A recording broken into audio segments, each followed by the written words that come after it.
Hello, this is the Nightline Podcast. My name's James Piecowye, and if you want to learn more about the program, please go to www.dubai1038.com or email us, nightline@dubai1038.ae. Enjoy the show. And of course, Imthishan is also here from Motoring Middle East, which means it is time to get ready to talk about everything and anything that has to do with cars, trucks, tractors, you name it. If it's got a motor on it, Imthishan is more than happy to speak about it. And of course, we want to hear from you as well, right here on Car Talk, 04-423-1010. You can also get a hold of us, 4001 on the SMS line. We're streaming on Facebook. We are streaming live. It's an extremely awkward position to be in. We're streaming awkward. I mean, I can't pick my nose anymore live. You can't pick your nose, and it's looking at you because I'm on the other side of the table. Why would you do that to me? Yeah, it's nice. Why would you do that? I don't like that. Why can't I look at you? You're the one with the photogenic face. Yeah, there you go. But you know what? It's all about cars, and we got a whole bunch to talk about this evening, which is going to make it a lot of fun. I want to kick things off. First of all, Shahzad's not here. There are rumors that he is driving Chinese cars in Germany. Now, I don't know if there's any truth to those rumors, but he will be back. I'd like to say he was driving anything in Germany, but he's driving a German car in Germany. Awesome. Not made in China. I'm not sure where it's made, actually. It might be Germany. It might be the Czech Republic. Who knows? It is the new Tiguan. And if you're driving on Elk Hill Road, those things are going for what I think 84,009 is the starting price. I'm sure the new one would probably be a little bit more expensive. I see the bulletin board. Oh, is it 85,000? I think it's 84. I know nothing. Every time I pass that, I keep wondering, did they make a mistake?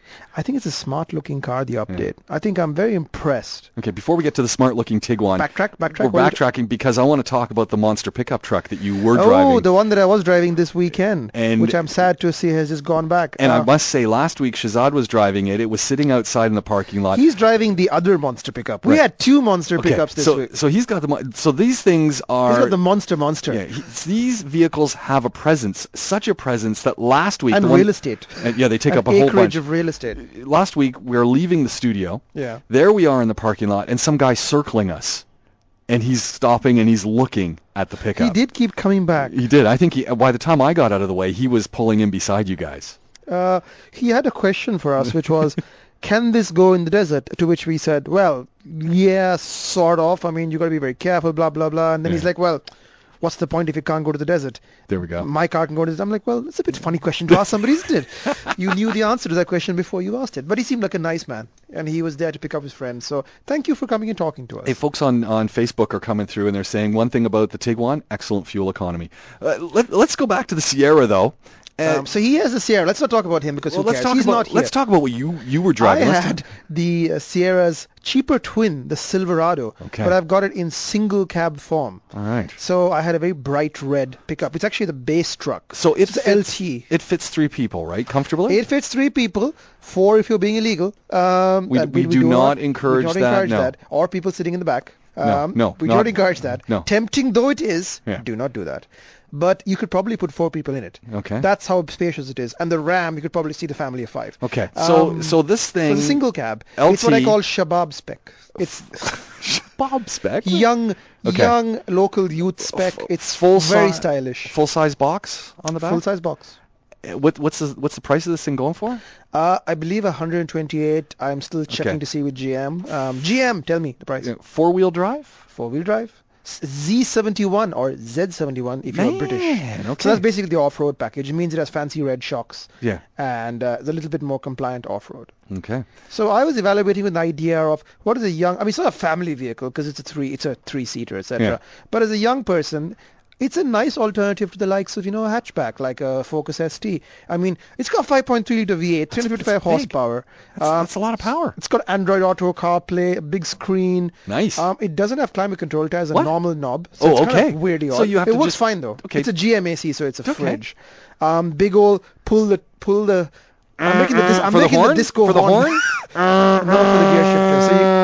No. So you do pull the gear shifter down. I like that. That's what we call classic. It's classic. That's what we call three on a tree. Well, this is six on a column. Six on the tree. Okay. Six on a tree. Nice. I was really evaluating with the idea of what's it like on road and off road. You took it into the sand. But first I want to go about on-road. Okay, on-road. These are cars that people don't necessarily think as road cars, but they're quite easy to park. They're small. They're about the footprint of a Land Cruiser. Everyone's concerned about heading over to the mall. It fits. It's nimble. It turns. These things are surprisingly nimble. Really? This is a pickup They've truck. got reversing camera, parking sensors, so they're front and rear. Wow. Super easy to park in and out. On road, steering's good, ride's good. Is it bouncy? It's a truck. Is it bouncy? I said right. I'm going to retract that slightly. On the smooth highways, it's nice because it's got leaf springs, which are sort of. I'm making this shape for the people who are watching.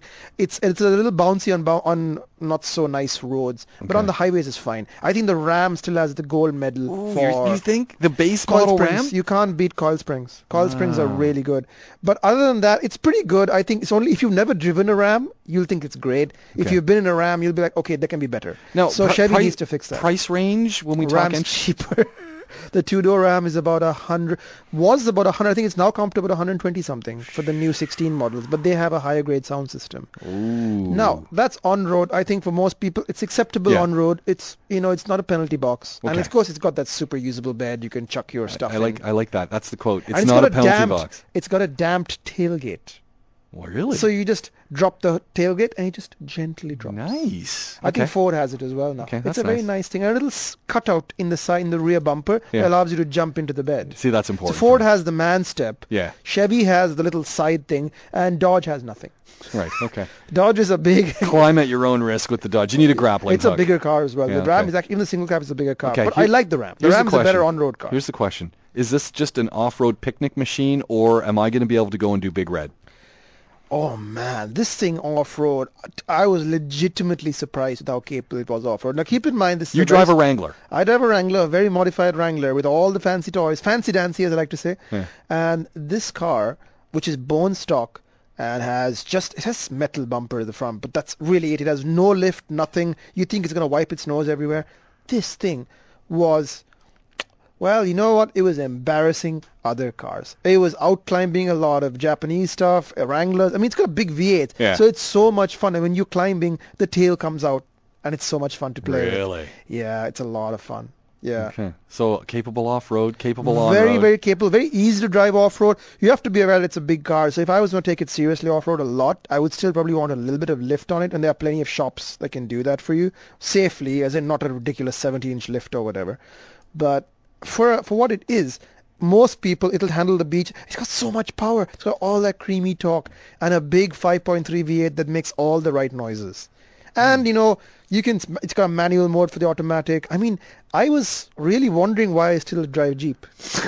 Because that's how good it was. Hold on. Don't go there. But as I back up, there are places where the big truck may struggle where a little Wrangler can go anywhere. Little dunes, small bumpy places, small bowls. So if I'm not you going out every weekend and attempting to just conquer every dune in sight for just the recreational average off-roader, sure. I'm laughing. I'm pretty impressed with the two-door. The reason you want the two-door, not the four-door that Shahzad has, is because it's so much longer. When you go over a dune, it's just going to sit there like a seesaw. Okay. So the two-door is the ideal size. It's not perfect, but it's much easier to deal with. So if you're a single or a couple, this is ideal. Yeah, or even a small baby in the middle. But it's a really, really decent car. I mean, most people will be pretty satisfied. Obviously, if you're looking for a 5-person car, get the 4-door, and then that has its own pros and cons. I was in the 4-door, and I always do the back seat test. So I get right behind the seat that Shahzad 6'2" sits in. He likes to have a ton of foot-room. What did you think? I could not. I was in shock. It's capacious, isn't it? So he had the seat in his normal sitting position. I got into the back seat. There was room between my knees and the seat. They're big cars. I'm going, what? The only drawback with these cars is that because they got a bed at the back, when you park in the mall, you're parked. There's bits of the car is still parking behind you. Yeah, that's a problem. You got to be used to the length. There's a reason why these are working cars. Yeah. So there are disadvantages, but once you get used to that size, it's a fun thing, It's a bit like a Jeep, It's always a little bit different. You never forget that you're driving a pickup. But once you've driven a pickup, you never forget it. That's all I can say. It's one of those very indelible cars. Any pickup, whether it's a Ford, a Chevy, a GMC, or a Dodge. I should say Ram. They don't say Dodge anymore. But all those cars are good. I think the Ram still has the edge in terms of car-like handling. I haven't driven the Ram off-road, but I hear good things about it. Okay, well then you folks over at Dodge, Jeep, Chrysler. Yeah. We need a Ram to take off-road. Well, Please. I think there needs to be a new movement of off-road Baja-style pickups. That needs to come in. All right, It's cool. a new trend. Hey, this is Car Talk. You want to get involved? Imthishan's here from Motoring Middle East. We want to hear from you. We've already got Phil Youssef sending us through a text. Faisal's also sent us through a text. If you want to get involved on the phone line, we'd love to hear from you. We've got a whole bunch more to talk about. And, of course, we want to hear what you're driving as well. You want to follow us? You can do so on Facebook. We're streaming live right now. Imthishan is also joining us from Motoring Middle East. Of course, Shahzad's listening online, and he's going to be listening for that. No, he's not. He's in his fancy hotel having caviar and hors d'oeuvres and other things. You think? I know. No. I know. Hey, I'm not jealous. He's in Berlin. I'm in here talking to you lovely people. This is the best place to be. This is the best place. The friendliest. We got a whole bunch of friends who are joining us. The dude has even sent something through. First of all, we got Phil online. Let's head over there. Phil's got a sports car question. Good evening, Phil. Good evening. How are you guys? You know what? We're doing too well. You're doing great. Big fan of the show. Hey, thank you very much. So what kind of sports cars are you looking to acquire? Well, I've come to this point of my life where I really want a sports car, and I just don't want an American sports car. Yeah. I was looking at the Porsches, and basically at Carreras 997s. Okay. Phil, are we talking brand new, or are we Those talking are used, obviously. No. Yeah. And 997 would be on 05 to 11. Yeah. So you're not looking at anything new, only used? No, not anything new. Okay. So basically, I want manual, and everyone said, don't get a manual, but it's a car I want to drive regardless of what kind of road. Well, get the car you want, I always say. Also, I like manual, so I agree with you. 100%. You're driving it, your friends aren't. Yeah. I did go to the dealership, and everyone was like, a guy was like, for that much money, maybe you want warranty, you want stuff, yet that the used one does not give you. And they're looking at second-hand stuff like a Boxster or maybe a Cayman with around the same value, but, a brand 2013 with warranty. I do like the Carrera. I think I can spend the money to buy the Carrera. The only thing that's pulling me back and not buying it, a Carrera, is the service or the maintenance that's going to have. I don't care about resale value because this car I'm going to drive to the ground. Perfect. Isn't that what we want to hear? So your question is, how much is this thing going to cost to get fixed, and do you think it's going to break? You know what? Yeah. So you're trying to decide between a 911 and a Boxster, and your question is, are these cars economical to maintain or somewhat economical? Because one of them he's going to get with a warranty, one of them's not. Look, at the end of the day, if you get it from the dealer, if you get the balance of the Porsche warranty or an extendable warranty, that is the way to go because that is ultimate peace of mind. People say it's a lot of money, but you get that warranty, man, makes a big difference. Now, if you do it on your own, you're kind of on your own, and Porsches are not cheap cars to run. Not cheap cars because the parts aren't easily available. There are a few specialists in town. There are people like, I believe, Auto House. Okay, Alex Renner and all these. They're not cheap either. I should warn you. Nobody's cheap. But at the end of the day, all of them are alternative options to Al Nabuda. If you don't like it, all of them are roughly the same. The dealer will be the most expensive, the most peace of mind. Alex Renner and the like also offer their own sort of guarantees. So you'd be worth going and talking to them because they specialize in Porsches. And they'll give you a very good ballpark idea of how much a Porsche would cost to run in terms of... One last question. If it was you going to buy a similar car, and would you go for a Carrera or would you go for a Boxster and say it's selling around 170, 180,000? 160 to 180,000. What year of car are you talking about? The Carrera is a 2010. Okay. While the Boxster or the Cayman is a 2014, maybe 15. Even. I think I know the Boxster you're talking about because I've seen it, potentially that car for sale if it's Al Nabuda car. New Boxsters are very nice. That's a tough one. But it's not a Carrera. No, to be honest with you, for me it's not difficult at all, but for a lot of people it can be. I've driven the new Boxster. I'm not a gigantic fan of the new Boxster steering feel because it's electric steering now, whereas I prefer the old Carrera 997 any day of the week. That's a real Porsche.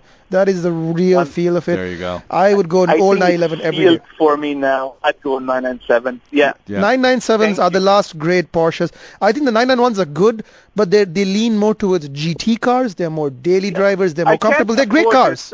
They're great cars, but the 997 is more sporty. You know what Phil's doing? He's getting into his car right now, and he's heading over to the showroom. He's calling up his salesman. He's like, I'm swiping my card. Sold it. Well, hopefully we made it help, but make sure you get a manual one because you won't be able to get them in 5 years.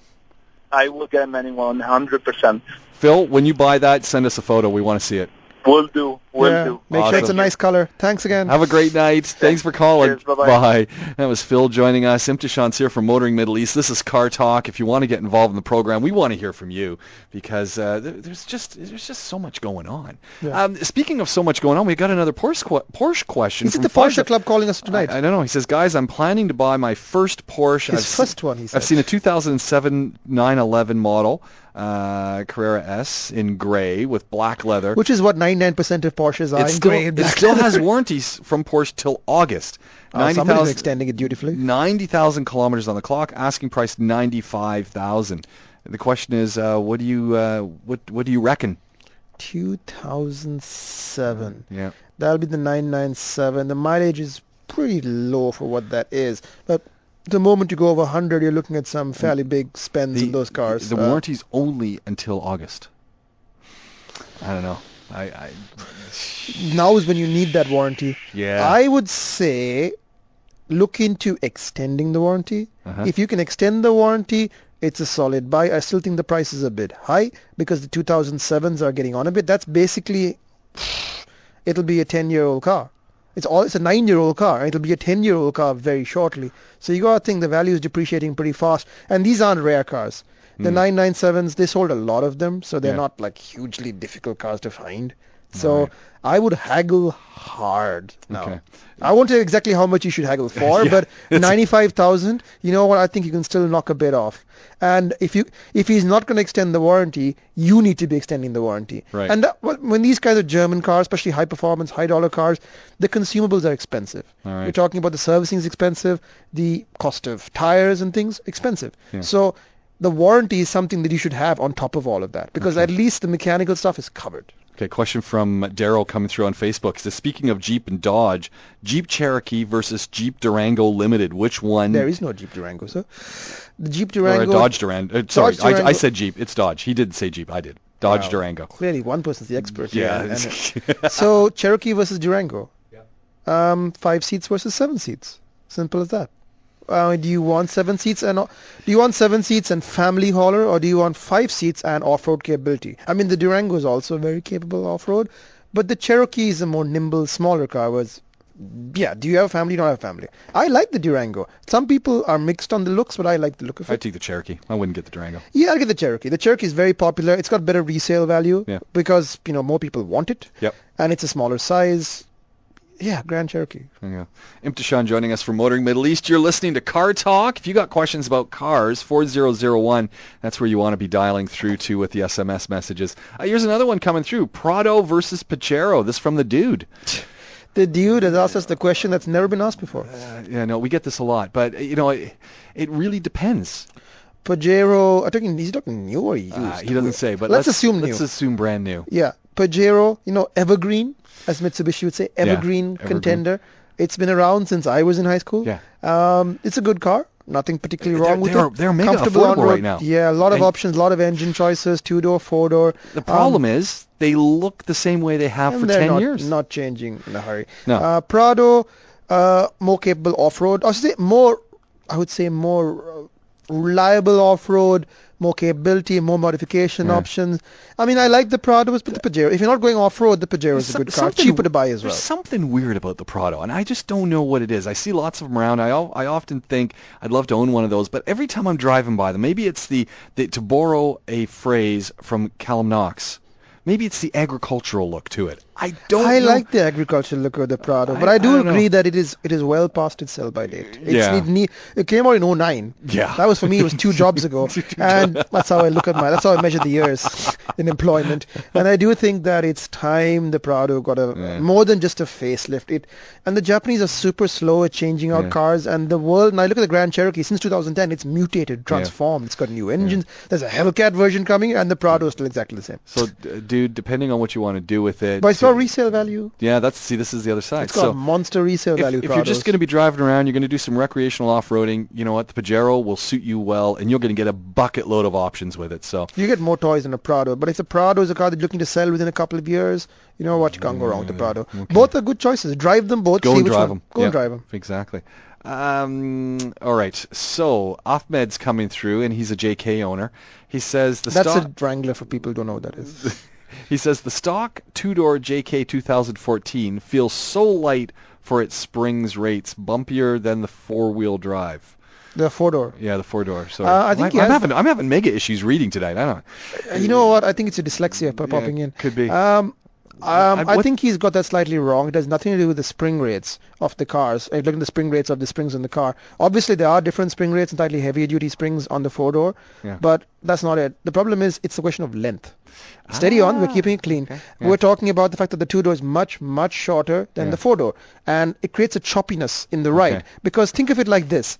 The longer a car is, the better its ride will be, because the front wheels settle down. That's something I always notice with my two-door. You have two-door and a four-door, right? My four-door, the ride is much nicer. The four-door hits a bump, and the two-door, effectively, when the back wheels are still dealing with the first bump sent the car in the air, and you immediately hit the back axle, and it's still settled. Yeah. Whereas with the four-door, you got a little bit of time, a little bit of space, and that basically allows the ride to settle down. I'm being very simplistic, but that's why trucks have such good rides, with Land Cruisers, Patrols, because they have a longer wheelbase. There we go. So it's simple. Here's another one. Guys, what's up with the truck discussion this evening? What are your thoughts on the Tundra? Yeah. You know what? The Tundra, I knew somebody would mention the Tundra. The problem with the Tundra is that it's not available here. And I like to confine our discussion to cars that we can actually go and buy with the warranty, that have resale value. I was back in North America not so long ago. There were Tundras, and there was the Nissan version of Titan. Man, what a great name, the Titan. Both of those looked really sweet on the road. The Japanese pickups are great, and if you ask a lot of people who own Tundras and Titans, and they're pretty reliable on and off road. But at the end of the day, you've got to go to a second-hand dealer to buy a car, even though if it's brand new. You can get brand new Tundras and Titans over here, but I would feel more comfortable recommending a car that you can actually buy from a dealer and distributor. However, if you buy a Tundra, second-hand or brand new, you shouldn't have any problems. They're good cars. They are feeling a bit dated now because the pace of trucks are one of the most competitive segments in the US, and these cars have changed. If you look at the F-150, that's all aluminium now. There are cars that aren't all aluminium. That has turbo motors, and the Tundra is kind of the same. It's a good car, but the Tundra is not hugely changing. Okay. So I would say, yes, it's a good choice. It's a bit of an old-fashioned choice, but a good choice. All right, so there we go. Tundra. If you're thinking about it. If you're a Tundra fanboy, you buy one. Then you're going to buy one. That's it. You're there. If you're a Tundra fanboy, it's your vehicle. Yeah. But just beware that you're not getting it from the dealer. Yeah. For some people, that might not matter. There's a pretty strong following for these trucks. So you probably will sell them just fine. Here's one just to throw out there. The number of Lexus vehicles that are being used as those upscale taxis, does that have the taxi effect for those Lexus, much like the Camrys? Because I'm thinking... You're talking about the ES350? Yeah, and that's basically... And the 450s that I'm seeing. I saw, or 480s, something. Which would that be? I don't know. You've got me confused LS? now. Maybe it's an LS? I don't think too many LS taxis. Those are really expensive taxis. There was a 4. I saw one today, 2 of them today with 4s, and they were being I don't have to look it up now. I shall have to remember. Maybe a GS400. Might be a GS. Could be. I mean, the ES350 is a reasonable car, but it's an Avalon underneath, and it's basically the same with a different body on top. They're fine.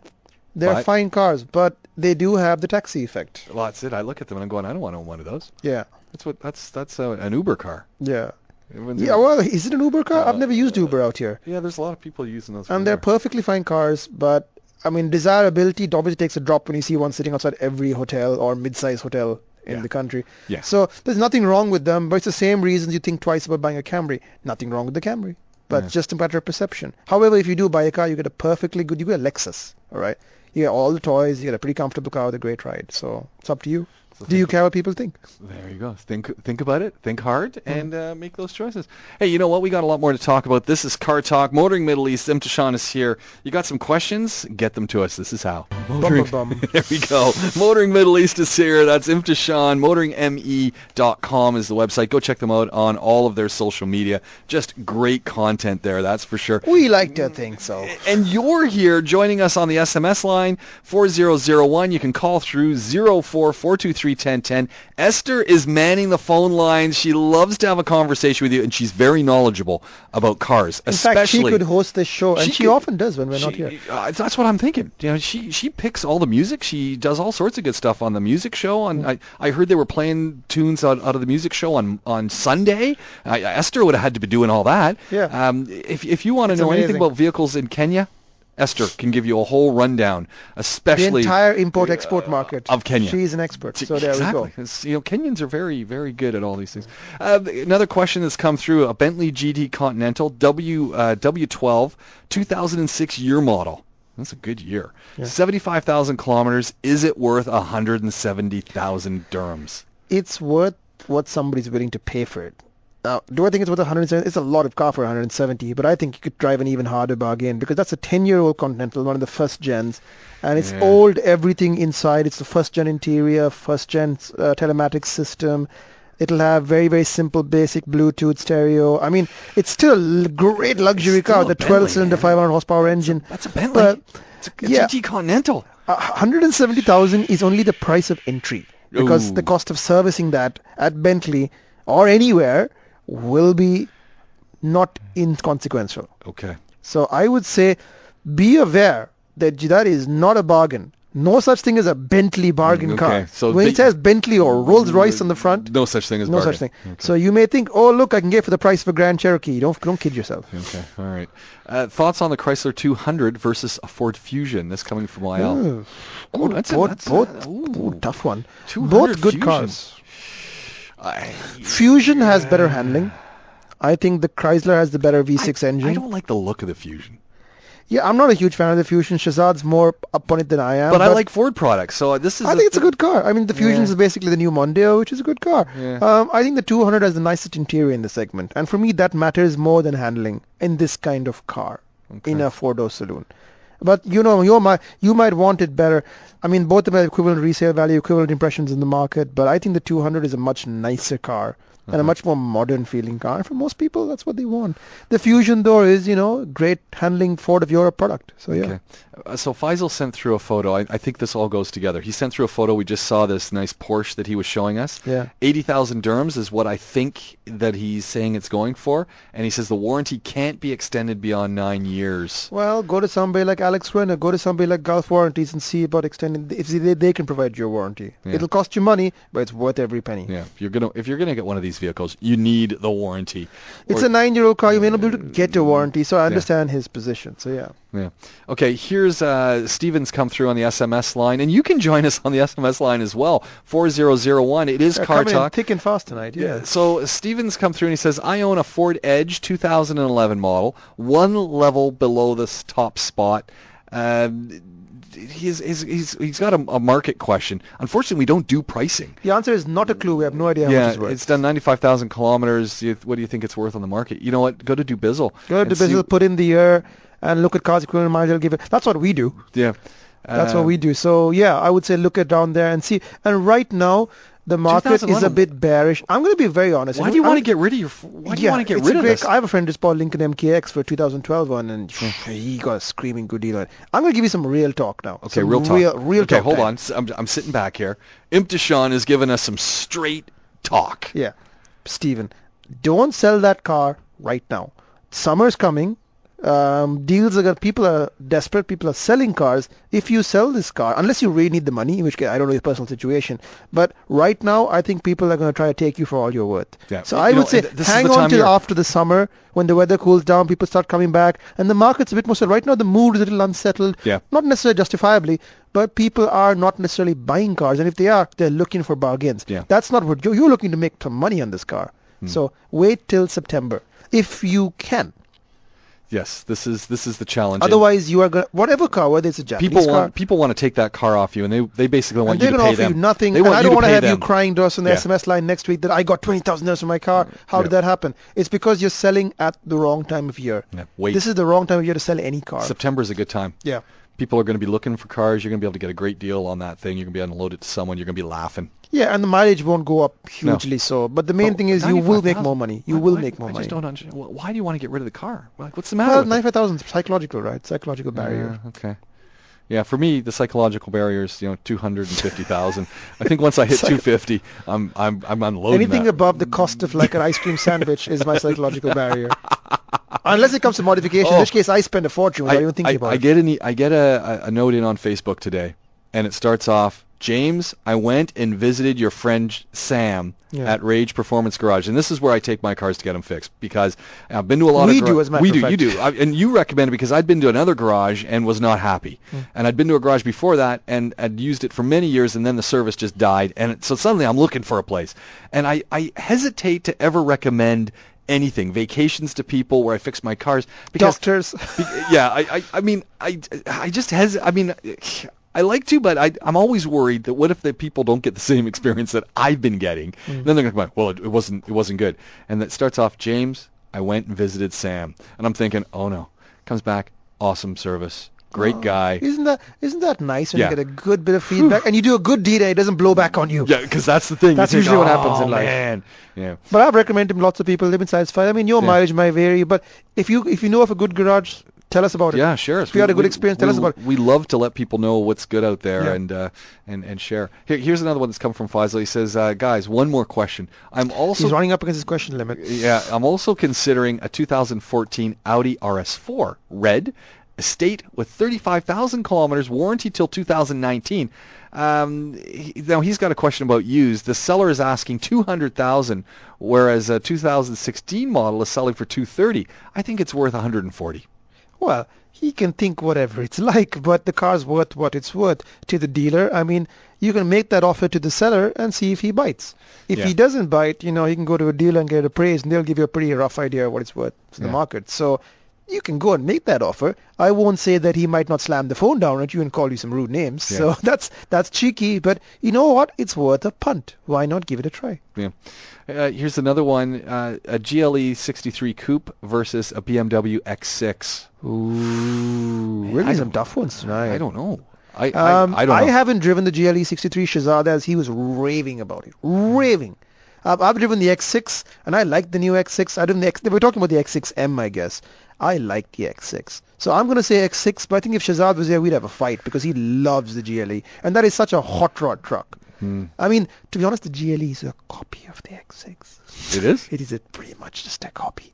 But it's a fast copy, and it's got a great engine. So I think a lot of people, they look the same. They look very much identical. So which badge do you like, BMW or Mercedes? They're both good cars.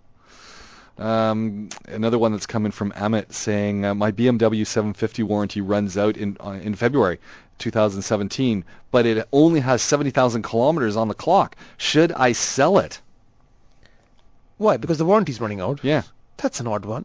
Why are you selling it? Because the warranty's running out. Wants to get rid of it while the warranty's still there. Just extend the warranty and keep the car. There we go. Extend the warranty. Keep the car. If you like the car, keep it. If you're tired of it, sell it. I mean, come on, man. Maria wants to know the name of that garage again. Rage Performance Garage. Google them. You'll see it. Comes up Rage. Awesome. He's a very nice man, Sam. He has an impressive mustache. He's a wonderful mustache. And you know what I love about Sam is he just talks straight. There's no gobbledygook when he's telling you what's the matter. Talks straight, tells you what it's going to cost straight. Yeah. And when the price comes in, it's that price. Yeah. There's no mystery. Oh, by the way, I think you need a transfer case or some diffs. Found this under there. Generally, he tries to do a good deal. So I like people like that. And there are people like that in this market. Again, if you know of anybody, let us know. Let us know. We'll share. I have a Dodge. This is not me. This is advice. More advice needed. I have a Dodge Charger RT 2012. It's done 83,000 kilometers. It's in great condition. Love the car, but not sure if I should sell it before it turns into a 100,000 kilometer car, 5 years old. What do you think? See, that's exactly what you just said. That's that magic number, 100,000. Do you like it? If you like it, keep it. I mean, there'll be a big hit, but anyway, the car's going to change up to a new model soon. I mean, it's already one facelift down. So if you like it, keep it, because you may not like the new car as much. Yeah. So, but on the other hand, if you're the kind of person that changes their car every 3 years, well, you're right in the zone. Although I keep saying it, summer is not the time to sell your car. Yeah. Wait a few months. Hang on through the summer, because new car prices are just right now a crazy down. There's some great deals out there, which doesn't help you as a used car seller. So, yeah. Okay, Hamza's come through and says, I own a 2014 Chevy Impala. It's a great car, but I'm looking to upgrade in terms of driving experience. It's front-wheel drive, highway cruiser, looking for something a little more sporty without compromising much in terms of space and comfort. Any suggestions? Well, I refer you to our previous question and buy a Dodge Charger. Yeah. You want a four-door saloon that's got a big V8, or you can get a V6 if that's what your bag. Yeah, Dodge Charger. Nothing else like in the market. It is based on a Mercedes underneath, so it is a great highway cruiser. Or, as I always say, the Chrysler 300. Which you can also get in V6 or V8, and we only get the SRT model in this Middle East as well. I don't know if I you know what, I wouldn't go with 300. I just don't. I like the 300. As a SRT, it's a hoon car. I just don't like it. Absolute hoon. Yeah, I don't like the look. Well, then buy a Charger. What about a Taurus? Ford Taurus. You know, that's kind of front-wheel drive. I think there's a four-wheel drive. I mean, the Taurus didn't really light me on fire much. It's a nice enough car, but it's a full-size car that doesn't feel that spacious. Nothing wrong with it. It just feels a bit old-fashioned. Go with the Charger. You know what? Chargers, all the kids, they want the Chargers. There we go. It's in those Furious and Fast movies, you know. Kids like those movies. Imthishan is here from Motoring Middle East. This is Car Talk. Here's how you can get involved. Imthishan is joining me from Motoring Middle East. We're talking about cars. We got a whole bunch of questions that are coming through. Here's a great one. I've been hunting for a 2010, maybe a 2011 V8 manual Mustang. There's hardly anything on Dubizzle. I'm seeing a lot of V6s. Do you guys have any idea where I could go? Let's run through these questions because there's so many of them. You're looking for a V8 Mustang. So am I. So are most people. Go to the clubs. Go to the Mustang Club UAE. Put a question out and say anybody selling their Mustang, because then you get lots of great owners who have plenty of history and will know their cars inside and out, and other people will know it as well. So that's the best place to find a good car that's been lovingly cared for. If you can't find one there, try Dubizzle. Can't find one in Dubizzle? Go to Altair Motors, the official dealer. I saw them selling a 13 or 14 Mustang manual coupe, full options, for around 110,000 dirhams. That's nothing. So, you know what? Okay. The dealer also has some good deals because manual cars are hard to clear out, so you can make them a strong offer and they'll probably take it. All right, Bill Carter's come through and says, don't forget that a lot of insurance companies won't insure gray imports, so a Tundra and Titan may be difficult to insure. Great point, Bill. And that's auto data, so thank you very much, Mr. Carter. Very good to hear. Niaz wants to know about the Mitsubishi Montero Sport or the Honda Pilot 2016. Montero Sport. Yeah, really? Montero Sport. Honda Pilot's just what's the point? I only see a few of the Monteros around. You like them? The new one that come in is really quite good looking. I think I'm seeing a lot of them on the road. I think people are going to go into that in a big way. Good looking car. If you want 7 seats, Pilot, or buy a Durango, which is much better. And the one thing about the Mitsubishi, great price point. Yeah, so much cheaper than the Honda. Get the Mitsubishi. I can't believe I'm saying that. I know. Quickly, let's move on. Okay. It says, hi there. Any thoughts of choice between a Fortuner 2016 2.7 liter engine versus a Pathfinder 2016 3.5 liter, predominantly on-road driving and is mainly for the family? This is Richard. The Pathfinder 7-seater, I'll get a 3.5. I'm not a big fan of the 2.7 Toyota engine. If you were getting a 4-liter Fortuner, okay, I think I would go for the Fortuner because it's a more interesting car and it's a more rugged car. But for those two choices, Pathfinder. Yeah. You know what? I agree with you. Yeah. I'd be heading that way as well. So how often do we agree on these things? Very rarely. Good evening, guys. I'd like to change my Pathfinder Classic LE V6 4-liter. Any suggestions? Or do I just keep it? I'm still okay with it. How can we decide? You need to decide. Or go for the large mid-size vehicle. The V6 4.0 is kind of an older model. You know what? Do you want another Pathfinder? Do you want there are lots of options? No, if the person's driving that thing, they don't want to drive the new one because it's not a Pathfinder. It's a minivan. Yeah. I mean, lots of choices out there. Jeep, Grand Cherokee, and so on. Why would you want to change? That's a nice looking Pathfinder. Yeah, if you're happy with it, keep it. Although I think the Grand Cherokee is a superior car in that segment now. So, and there's the Prados and Monteros and Fortuners and all of those things. So maybe jump into the Grand Cherokee. Look at the Grand Cherokee. Look at the Explorer if you're looking at a family car, that sort of thing. That's a good one. Lots of options. If you're happy with it, keep it. If you're not happy with it, now has never been a better time to buy a new car. Never been a better time. Which one is better? Shikara wants to know which one is better, Grand Vitara or Vitara or the Rav4. Rav4, but the new Grand Vitara hasn't been shown yet. So I'm going to say Rav4 out of those two choices. What were you guys driving? We drove the Vitara, not Grand Vitara. So it's the base one, but there's a Grand Vitara coming out soon, which I think will be quite nice. Sam wants to know the CX9. Get it now or wait for the new model? Drive a hard bargain on the CX9. The new model's coming out. It's going to be great. It's got a powerful turbo engine. So wait. So you if you recommend Sam can to wait, it'll be a much better car and a much more modern car. The CX9's been going on for a long time. But then if they're doing you a crazy deal, Yeah. I'd wait. The new one's going to be good. It's a tough one because you're going to get a great deal though on the CX9 right now. The new one's going to have a very, very torquey turbo motor. It's going to be, the new Mazdas are so much better that Sam, actually just wait. Just wait. You'll be disappointed. The new Mazdas are so good. Yeah. Just wait. Yeah. There we go. Mohammed's come through and says, I own a 2014 Chevy Impala. Oh, it's the same chap. Great car. Oh, yeah. I'm looking to upgrade in terms of driving experience. We answered this question. Oh, yeah, we did that. Yeah, he's come. Oh, sorry, that's right. Yeah, it's come through. It's come through on multiple channels. Thank you very much for. He's an that active man. GLE is a copy of the X6! Exclamation marks. He is correct, sir.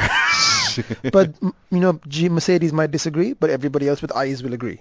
You can extend the BMW package at AGMC. Yes, you can. For handing some money over. Yeah. There we go. Hi there. I have a 2013 Ford Edge Sport, but like to know the thoughts on the new Edge Sport. Is it worth getting, or do I just stick with what I have? You have. It's exactly the same. Really? It's exactly the same. They haven't changed the Edge. Well, there's a new Edge coming. So keep an eye out for. I don't think it's in the showrooms yet, but there's a brand new Edge coming, EcoBoost motors and all the like. So keep an eye out for that car. Okay. It might be here any day now. Who knows? Okay. Mohammed's come through, and this is just just saying. What a nice comment. He says, I'm just saying. He says, hello guys. I'm driving a Honda Accord, 303,000 kilometers, 2006 year model, going fine. Thanks to everyone for that. Just saying. That's really well. 300,000 kilometers. He's not sold it. No, the car hasn't died on him. He's really happy. The warranty is well gone on this thing. Yeah. What warranty? But you know what? A well-loved car, irrespective of brand, will look after you. Yeah. Yeah. There we go. You see? And if you like the car, just keep driving it and be nice to it. Yeah. Is the Evoque a dream on wheels or an overpriced nightmare to run? Sam. If you really like the look of it, it's a dream. If you have issues, it's a hard question to answer. I think that's the ugliest thing I've ever seen in my life. They're nice enough cars. The servicing isn't as cheap as a Japanese car, but it's a Land Rover. You get a service package. What do you care? I think it's ugly. Yeah. Or that. I disagree. I like the Evoque, especially in 3 doors. It kind of reminds me of a Renault Duster.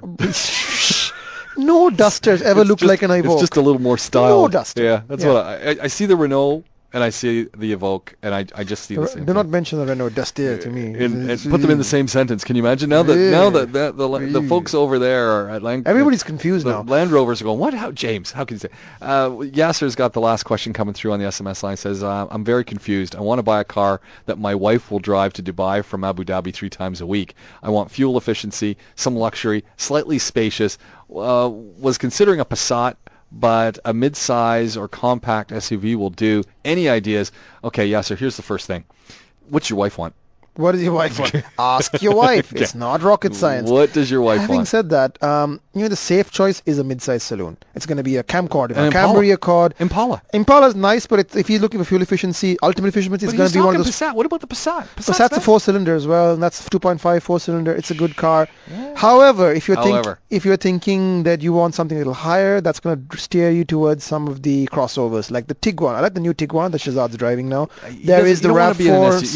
You don't want to be in an SUV. You're doing this long ride. You want to be in a saloon. Those cars are reasonably fuel efficient, but I think people are going to trade a little fuel efficiency for having more space and comfort and that ride height when they're sitting in traffic Dubai to Abu Dhabi. I'd have an SUV, but if you're being really sensible, it's one of the Camcordimas. It's one of those cars, or the Chrysler 200, or the Ford Fusion. One of those cars, you'll be able to sell it. They do really good on the highway. They got great legs, and the fuel economy really makes a difference. On those long runs, you will see the difference. Yeah, so go with the Passat. Just go down to the folks over at Volkswagen. The Passat's a really good car. Yeah, go talk to the folks at Volkswagen. Do a strong deal with them. They probably do work you out for you. Or a lease. Who knows? Yeah, there you go. It's that simple. Imthishan, we've run out of time. The show's over. Phew. We've got no more time here. We'll be back. I'm glad, actually. I'm tired. It's been a busy hour. It's been great. Thanks to everyone who joined us. You want to get in touch with the folks over at Motoring Middle East, go check them out on Facebook, motoringme.com if you want to go. Facebook, YouTube, Instagram. They're all over the place. If there's media, they're on it. Yeah. And these guys... We're doing telex and facts next week. Yeah, they know all sorts of things about cars. More more than you actually. You don't want to be playing Trivial Pursuit Automobile with these guys. Because you might win, because we may not know that much about cars. But we will entertain. Thank you. We'll do it all again next week, same place, same time. Have a good one. Bye. Yep.